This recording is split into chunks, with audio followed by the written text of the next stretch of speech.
Sharrayah. She is going to actually introduce herself, but before we get into that introduction, I'm just going to let you know that today's topic is a bit of a heavy one. We're talking about grief and just some of the lived experiences we've had through grief, and even just some generalized experiences we've witnessed ourselves, whether it's with friends or family. And we're also going to be talking about how we found joy again in amongst it all.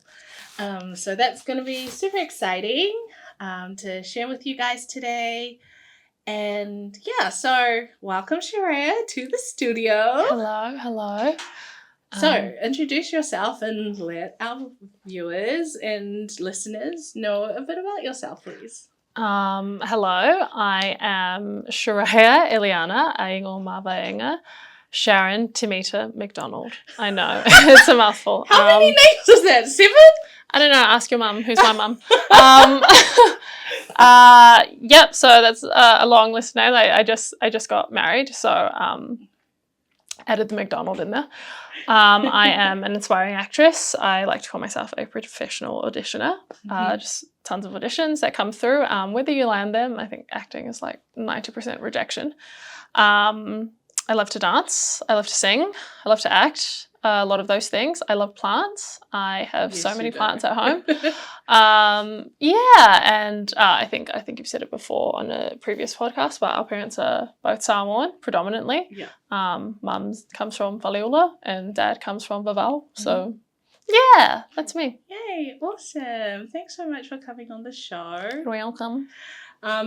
So like I was saying, we're talking about grief today. Mm-hmm.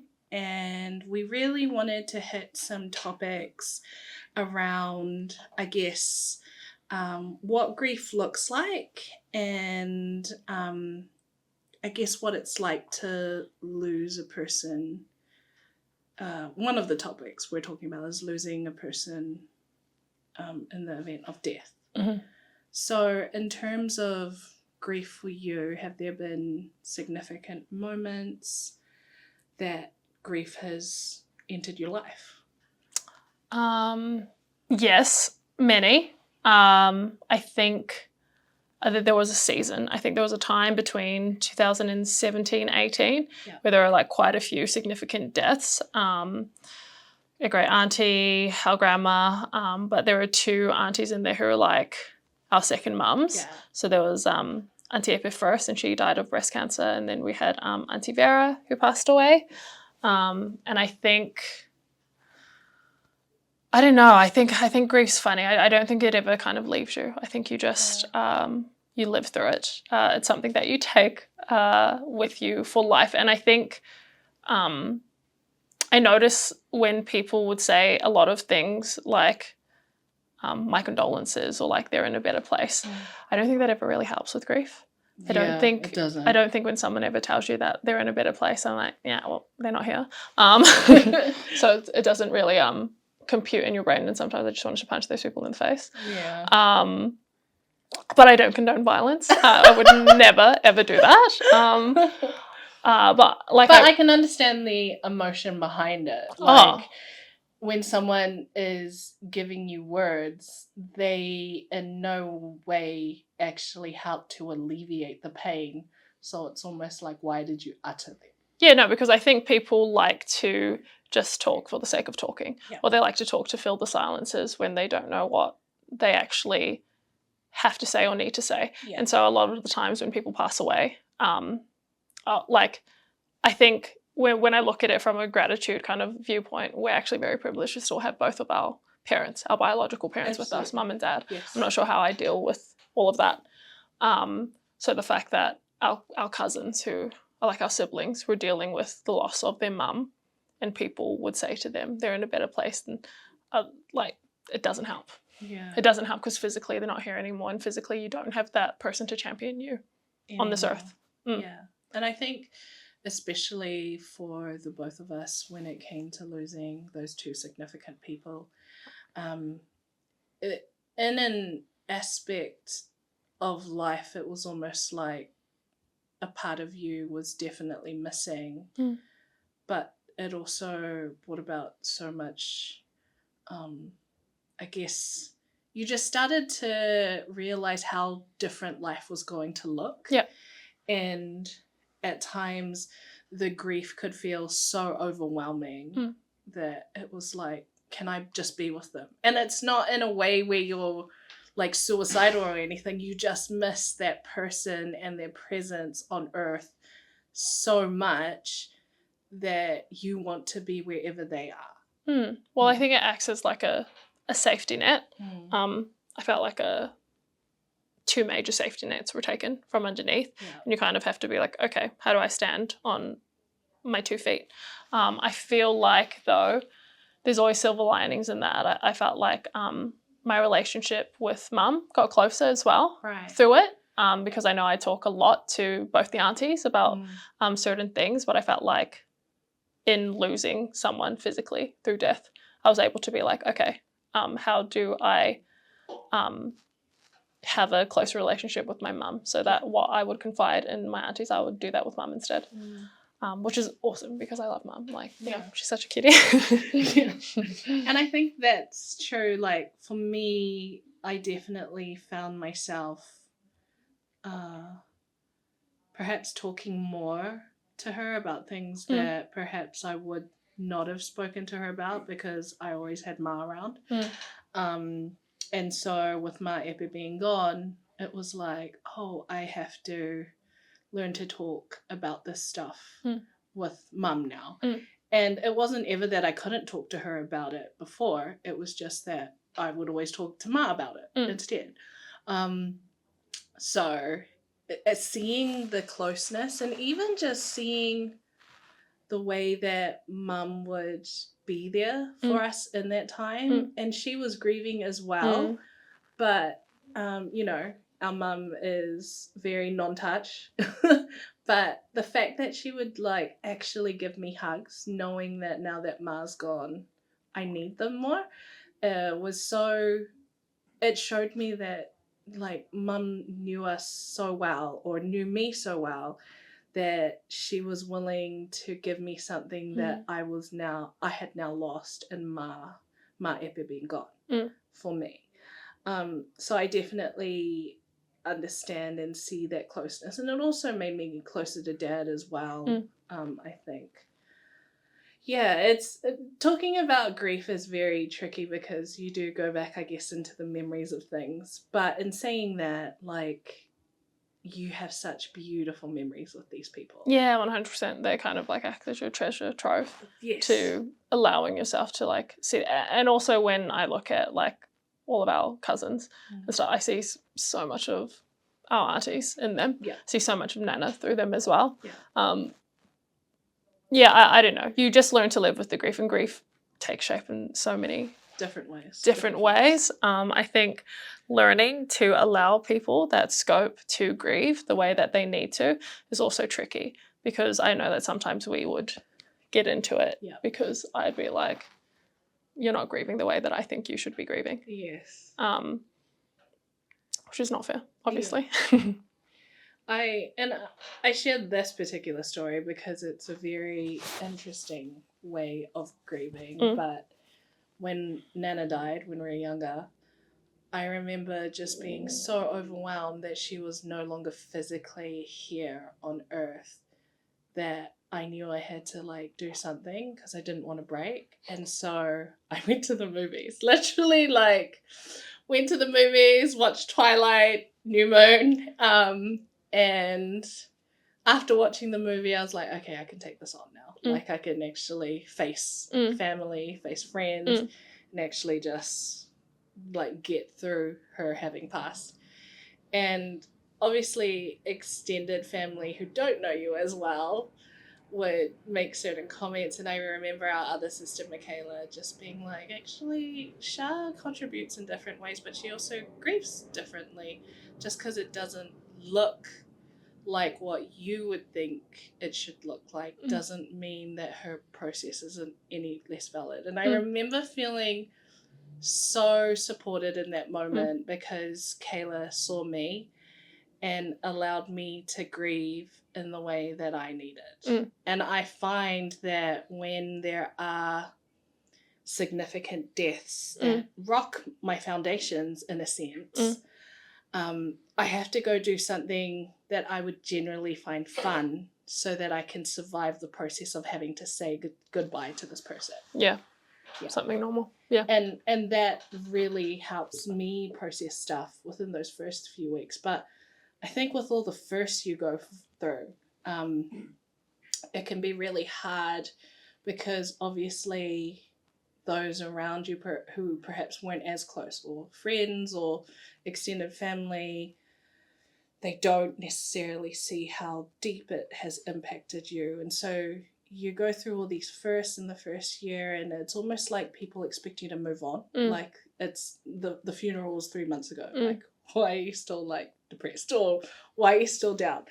And I think even that, like, this way we are in society where they're like, oh, you just have to get on with it, like rub some dirt in it, like thing.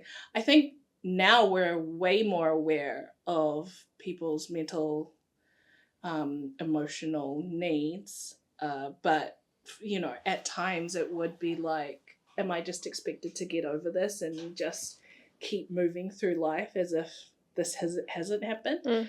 But you actually have to learn to deal with that and realize actually it has happened, and I do need to find ways to bring joy back into my life so that I don't stay stuck. Because for me, when you grieve that deeply, it means you loved that deeply. And I think that is so beautiful, that because you've lost someone, and it hurts you so much, it's because you loved them so much and you know they loved you so much. Yeah. So we're just going to slightly shift and look at what losing a relationship where a person is still alive, but effectively that relationship is lost and no contact or anything. That's another form of grief. And let's talk about that. What are your thoughts around that? I think those are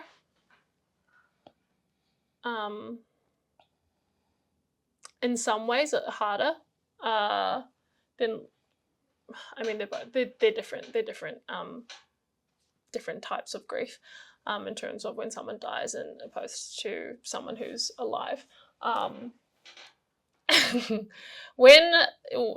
Well, this is essentially if you lose a relationship and they're still alive, it's gone bad, right? Yes. It's gone bad. You don't have a relationship with them anymore. Yeah. Or there's been a cut there.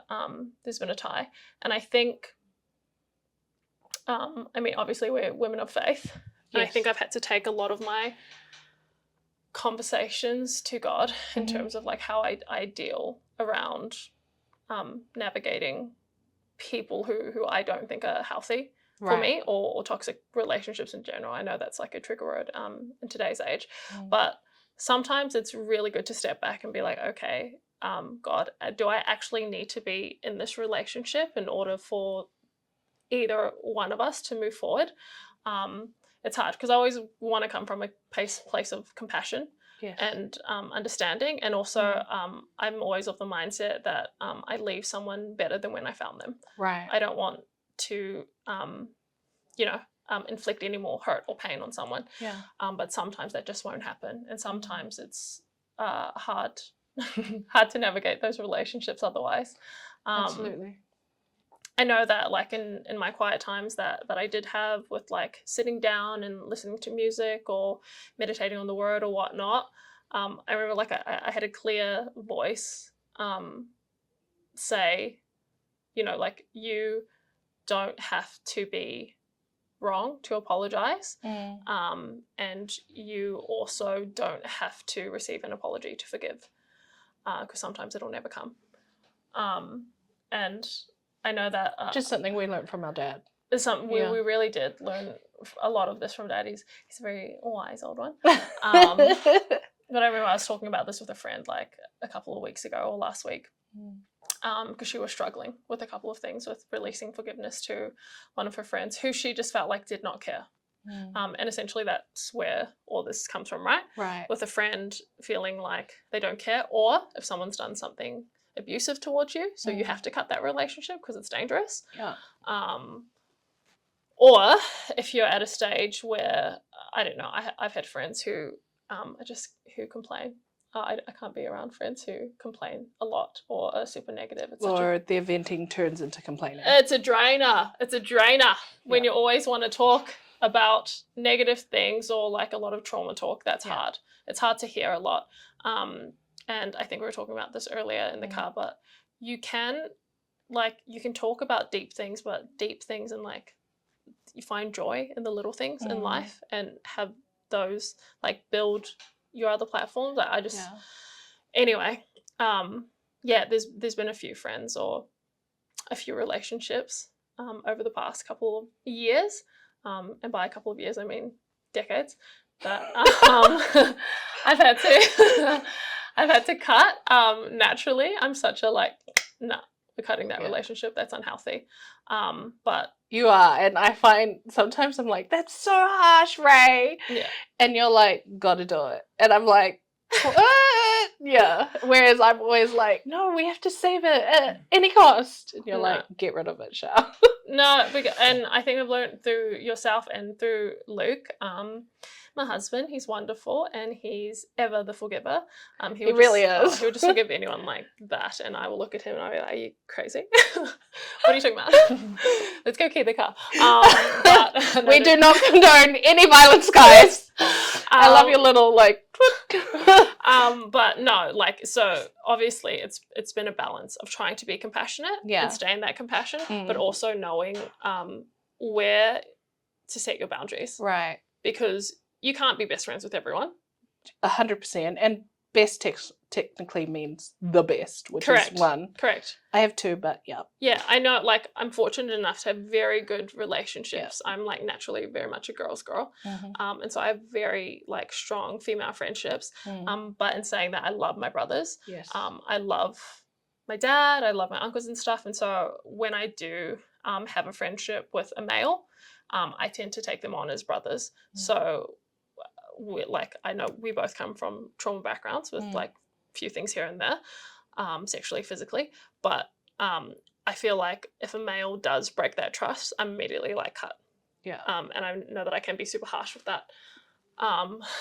But I've realised over time that it's probably a boundary that helps. That has helped keep you sane. That has helped keep me sane. Yeah. That has helped me keep my other relationships healthy. And I don't think, like, I'm at a stage where I'm pretty unapologetic about that and stuff. I love that about you, whereas for me it's been slightly different. And I think I've learned that a lot of my trauma will influence my life as opposed to me navigating it to get the healing. Like, for me, I want the closure and I want to know everything so that I can make an informed decision. So when I don't get it, it can drive me a bit nuts. But that doesn't stop the grieving process, especially when it's been, like, when you've cut something because it's bad for you. It's taken me, I'm someone who gives multiple chances. So I've had to learn from you and from others I've seen how to be better at protecting my space, better at protecting those who I hold dear, because some of my decisions in life haven't necessarily been great because they've affected so many. And so there's so much grief in that, but also, I guess, shame as well, which can be wrapped up in a lot of my grief when it's to do with cutting off toxic relationships. But in saying that, the awareness that comes from having left these relationships and grown as a person, there's so much joy on the other side of life to be had. And it's really good, especially when you have those reminders in the form of your closest and your family, that there is more to life than just this. it's so good to be reminded that life does continue on and that this isn't the end. And I think sometimes when you're cutting off these bad relationships, the grief can be so overwhelming because these people aren't dead. You know, they're still walking around, living their lives too. And all you want is like, how could you continue just walk around as if nothing's happened, as if you haven't fundamentally changed my life in such a negative way? And you want answers, and then you have to literally take a step back and think about it and be like, okay, will getting those answers make a difference? Because what if they don't? Like, that's it. Like, what if getting those answers or getting that closure that you think you need doesn't actually come? Yeah, sometimes it actually will never come. Yeah. It actually just won't come. You keep your life on hold just because of that? No. Exactly. And so, as someone who's had to navigate that, it's actually been very eye-opening. And you're quite blunt. And I take that because, one, you're very honest, but you're also my sister. So you'll just tell me straight up. Whereas I'm very much an out loud processor. And not everyone has that ability to be as blunt with me if I'm affecting them. So learning a lot of that recently has been sobering and humbling. But at the same time, if I want to be a more productive person in society, and if I want to add value back to the communities that I hold dear, then healing and moving forward in a positive way is so key. So, yeah, grief can be extremely overwhelming, and it can be disabling, and it can really, really stop you in your tracks. But you never live in Sucksville. You walk through it. Yeah. And that's one of my favorite sayings, is like, we walk through Sucksville. It's not where you land. It's not where you stay. Sometimes we say that. Yeah. And sometimes we get caught up in it unless someone can actually help us get out of the trenches. And that's it sometimes. I know a lot of my stuff, I've had to rely on my bestie, or I had to rely on you or my other sisters to help get me out of stuff. And I'm really grateful for the male relationships that I hold dear, whether it's my brothers, my dad, my uncles, because those are the relationships that make me safe and make me believe again that there are good people out there. And so watching that and navigating that grief is also tempered by the amount of joy and love that I'm surrounded by. And I think that's really key as well, is that as you're going through your grief, there are ways to help you navigate that and process that. Professionals are always amazing. I have an amazing counselor, therapist. I have a great psychologist. And those people are trained to handle that kind of trauma and stuff, and you can vent to them freely. But when it comes to your everyday relationships in life, like continually bringing that up and putting that on people can actually be super draining. And so it's learning, especially for me, please do not make that face, especially for me, like having to learn that about myself and realizing, like we were talking about in the car and earlier, like I love deep conversations, but I don't want to relate to people based on their wounds. No, you don't have to. I don't have to. And that, like, for me, I think for a long time I've thought, like, this is the way I relate because this is what I know. But actually realizing I can learn to relate to people about the depth of things they like. So something I really enjoy is anime and watching certain animes, getting into them. I am a collector, so I like collectibles and stuff. Like, I can actually talk about things that bring me joy. So I love watching anime. I love 100%. watching books. I like listening to music. I like going to the beach. So things like that, which I can connect with people on. It doesn't always have to be like, okay, so what's your trauma and abuse? Let's talk about it. 100%. And especially if you don't know a person that well, it's like It's too heavy. intense. It's heavy all the heavy. time. Yeah. And I mean, I'm not just speaking for myself. I mean, just people in general. Like a lot of the time, if you've been through such trauma and abuse, and you're navigating your grief in that, it can look so heavy to people who don't know you that well. Oh, it's so much. Yeah. I mean, I'm not naturally a crier. Yeah. So when people are constantly like welling up or getting teary, after a little while, not that I know that they're not going through the grieving process, but after a while I'm like, okay, how can we make this light? Because life does move on, whether you like it or not. It has to move forward. Yeah. And whether that means you have your grief with you while you're navigating the joy in it, you just can't focus on. And all I of think that. grief looks different to everyone. And I remember seeing this picture of like jars, and grief was this ball in a small, well, the jar was small and the thing, but the jar continued to get bigger, and the grief stayed the same, but the jar got bigger, and it showed like you grew around it, and you didn't have to stay stuck in that little jar forever. And I think that's really key in knowing grief. Like, it doesn't change the fact that you loved. It doesn't change the fact that there were some really special and precious moments and moments of happiness. But if we're talking specifically about grieving a lost relationship with a living person, like, there's a reason why that relationship had to be cut. There's a reason why it had to end. So you can either you can live your life grieving for the rest of your life and not finding any joy, or you can choose joy. And I think sometimes people like get so stuck in their emotions that they forget, actually, I can choose to do something else. And I know it sounds a bit simplistic in that way, and it's not, because it's so much more complicated than that.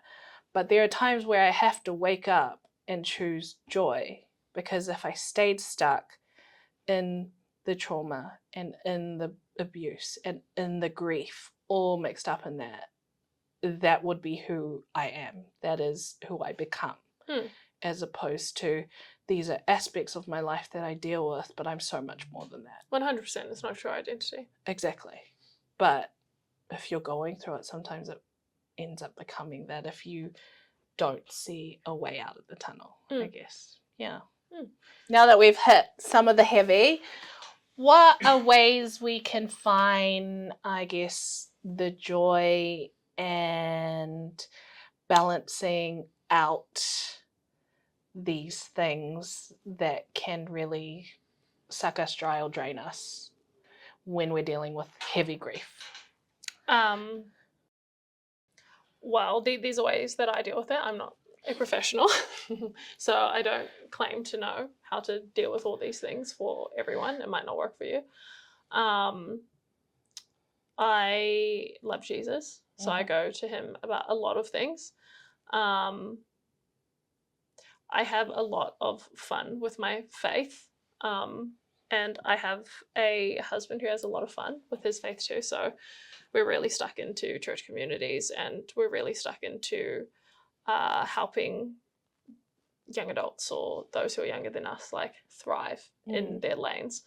I think with the joy, I don't know about you. I know you're definitely not like this, but I love plants. And I found so much joy in taking care of something that was alive. And because I could see that it was growing, like my little devil's ivy or my pothos and a couple of the other little peace lilies that I had at first, because it was growing and because like I started getting into plants during lockdown, I saw, like there's a way that I can nurture something that doesn't have to be like a pet or like a baby. Not yet, mum and dad, not yet. But there's a way that I can take care of something that's living and see growth or fruit from it. So now my house is a jungle. So in terms of a jungle, how many plants are we talking here? We won't say, just in case Luke's over here. But just know it's a jungle.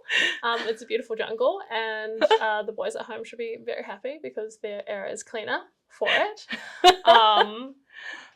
But yeah, I don't know, like joy in the little things. Yeah. And when I have conversations with my closest, most of the time, like, I'm not into gossip, not into any of that stuff. And most of my friends will be ones to shut gossip down too, because it's talking about a person, right? It doesn't have to be true, but it can be true at times, but it's something that negatively impacts someone else's reputation when you're gossiping about them, right?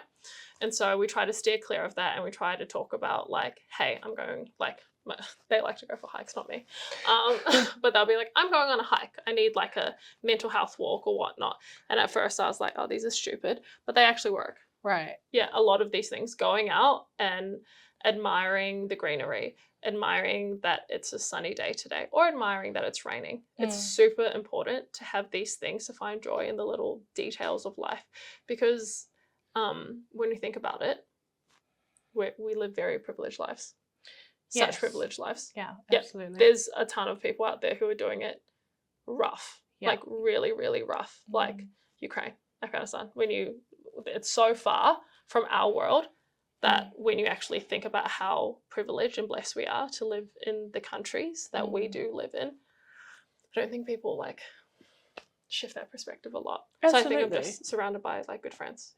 I think even being privileged in our own countries and like growing up in, you know, in some aspects thinking we were poor and then realizing we were not poor. 100%. And seeing the statistics on who, like the poverty in New Zealand or in Aotearoa and just who's below the poverty line, and realizing there's such despair and hopelessness in the air. And so I guess for me, it's learning to find the joy, which I'm still learning as you've been around and seen, because I think I am perhaps more garnered to being naturally pessimistic. I like to say I'm a realist, but yeah, we've noticed I've been more pessimistic. So it's finding the positives and finding things to be grateful about, and also not dwelling on what has been, because I can't change it. It's already happened. And that's like grief. Like if someone dies, like you can't change that. You have to learn to adapt. And it is excruciating.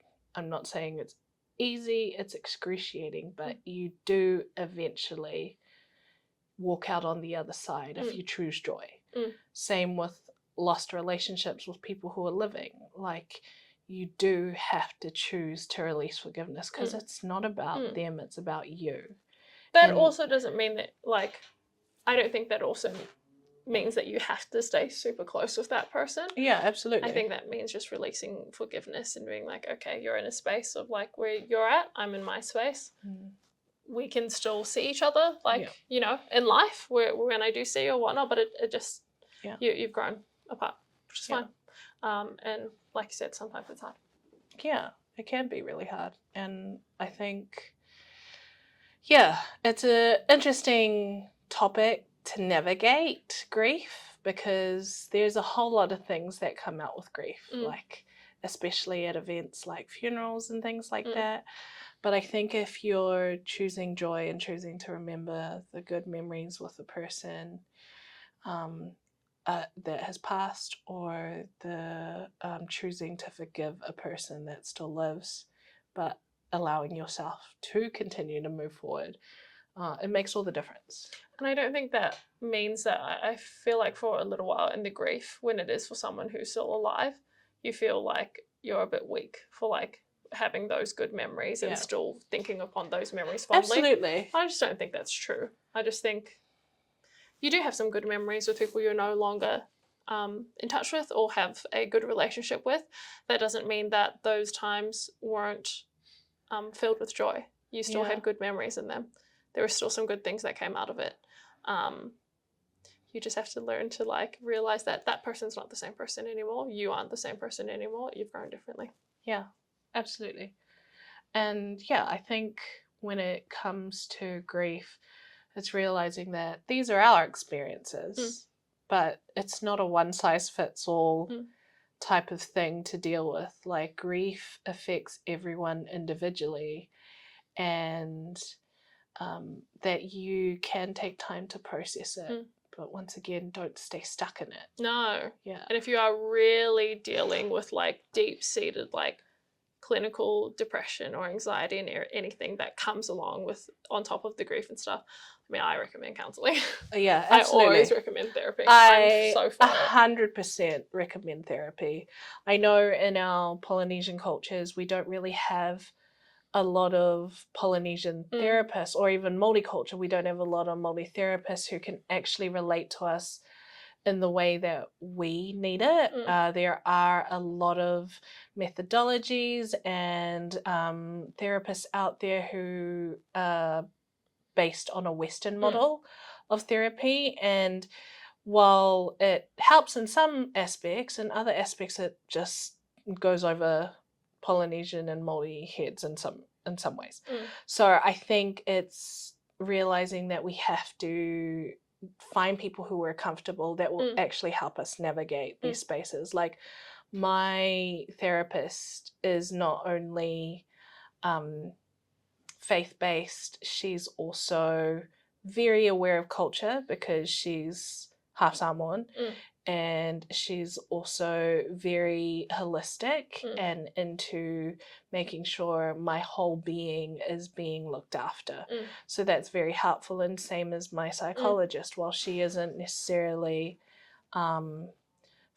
like based in Polynesian ways or ways we do things, she's very attuned to who I am and what matters to me, so that she can help me grow.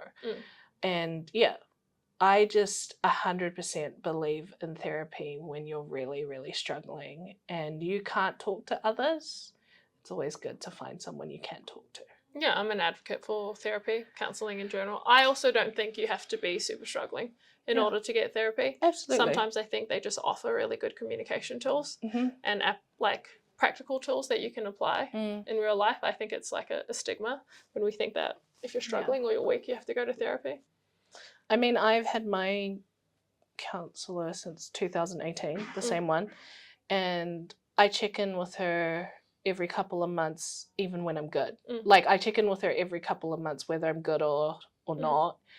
And just having that consistency, and she's like the best hype person, and she just champions me in whatever season. So I love that she's there for me through these times, whether they're good or bad, because it shows me that even when I'm good, checking in with someone actually really helps you focus. Like, 100%. Am I doing great? Like, is there something that I can improve on? Are there other tools that I can use to bring about more joy in my life? So yeah, that's pretty dope. Before we wrap up today, did you have anything you'd like to say to our viewers and listeners before we sign off? No, I don't think so. Thank you for having me on the podcast. I think it's been a bit of a long time coming. I know you've talked about this before, so I'm very proud that you're doing the podcast. Thanks. Yeah. Yeah, it's so good just being able to do something I'm passionate about and something that I love, but also being able to amplify and uplift other Polynesian and Māori voices and talk about everyday topics that we go through from just a lived reality and lived perspective, because it's not always about having professionals in the room. It's actually like on a day-to-day basis, and just when we're walking and living our everyday lives, like what are some tools that we just work with as everyday human beings. So thank you so much for coming on the podcast. I really appreciate it. I'm really excited for all your future projects as well. Me too. And even the ones you've already done, which have been great. So yeah, thank you for coming on the show. You're welcome.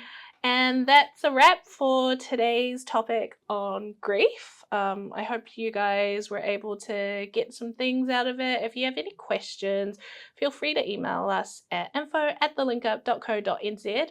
Otherwise, we will see you next time.